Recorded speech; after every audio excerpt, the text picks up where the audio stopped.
What I'd like to do is just do a quick summary now of what I call the Dyer dozen. And this is the 12 points that I have been speaking about and talking about here in this entire program.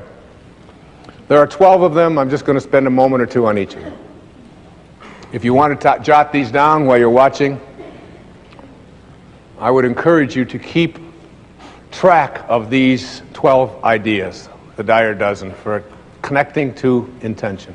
1, want more for others than you want for yourself. Want more for others.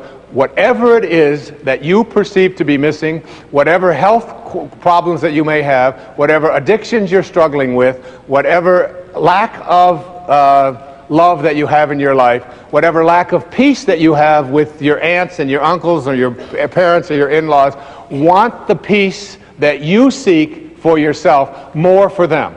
Want it more for them. That is how we create this level of consciousness. Secondly, think from the end. Begin to see yourself surrounded by the people and the events and the things that you would like to have. Only see yourself. You're having a problem with an addiction, see yourself as addiction-free. See yourself, if there's a car that you want. My son was perfect at this, Sans. I mean, he's just so good at this. Because there's a certain car that he wanted. It's yellow. And he didn't just bug me about it every day, which they all do. And all kids will do that. But he saw himself. He got a picture of it. He put it on his computer. It's the background of his computer, this yellow whatever it is. All right? I call it the school bus. I told him I was going to put cab fares on the side of it, but that's what he wanted. Huh? And then he saw him, and then he went down and he drove it. And it was a used car, and he got on the internet, and he just saw himself in it. He couldn't not see himself in it. You know, we call this just persistence and being a pain in the rear end oftentimes, but it's not that at all. What it is young people have this instant knowing and awareness that I can create what I want for myself in my life, and the way that I do it is I act as if it's already here. And almost like they won't be denied it. That's what intention is. It's not that pit bull attitude. It's that awareness that I am thinking from the end. It's already here, because everything that you think is missing from your life is already here. The third of these dozen is to be an appreciator in your life. Be an appreciator. Look for that which is valuable rather than worthless. Look, you go out and you buy a house, and 10 years later we say it appreciates in value. What does that mean? What does it mean that a house appreciates? It is more what? Valuable. It's more same thing with you. If you're an appreciator, you have more value. Now you buy a car, you drive it off of the lot, and they say, well, it just depreciated by 20%. What does that mean? It is not as valuable as it was before. When you depreciate, you take your value away. When you appreciate, you make yourself valuable. What could be more valuable than being connected to Source?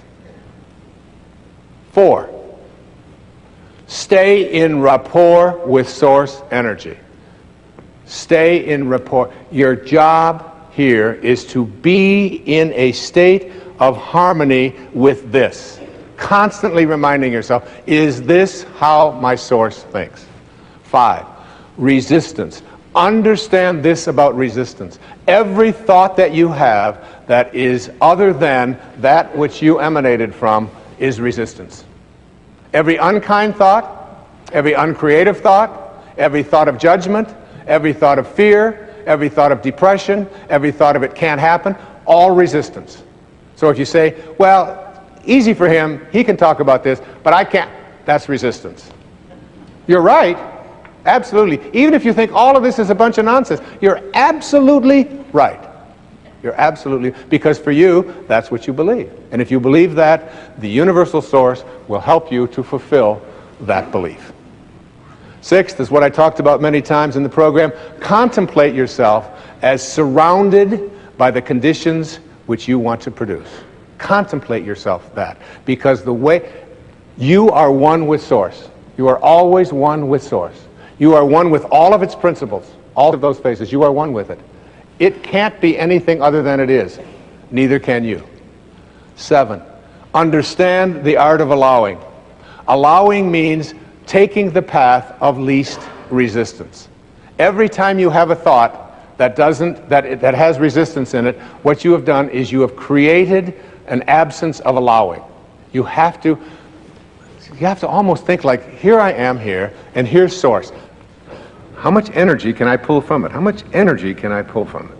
Are you pulling energy from Source, or are you away from it? Allowing. Allow yourself. 8, practice radical humility. You are not this body that you are in. You are not this mind that you are in. You are not any of the possessions that you have. You are a divine Source. 9, be in a constant state of gratitude. Be grateful for everything that shows up. Everything. Stay in a state of being generous and grateful in your life. Because what could be more generous than that which has allowed you to come from the infinite Source to this material world and back? 10, keep in mind that you can never resolve a problem by condemning it. Any problem that you have, when you use shame, you are using the lowest energy that's out there in the universe. You cannot shame your way into higher consciousness, into Source energy. 11, play the match game. Play the match game. Always ask yourself, am I matched up with the field of intention? And finally, meditate. Make it a practice in your life. Meditation is essential because it is your way of staying connected to Source. What is the only thing in the universe that can't be divided? You cannot divide God. Everything else has an up, down, north, south, east, west, male, female, right, wrong, black, white, alive, dead. Everything comes in dichotomies, except for silence. Silence, you cut it in half, what do you get? More silence. Cut it in half again, more silence. Cut Source in half, just more Source. You can't divide it. Meditation, stay in the gap.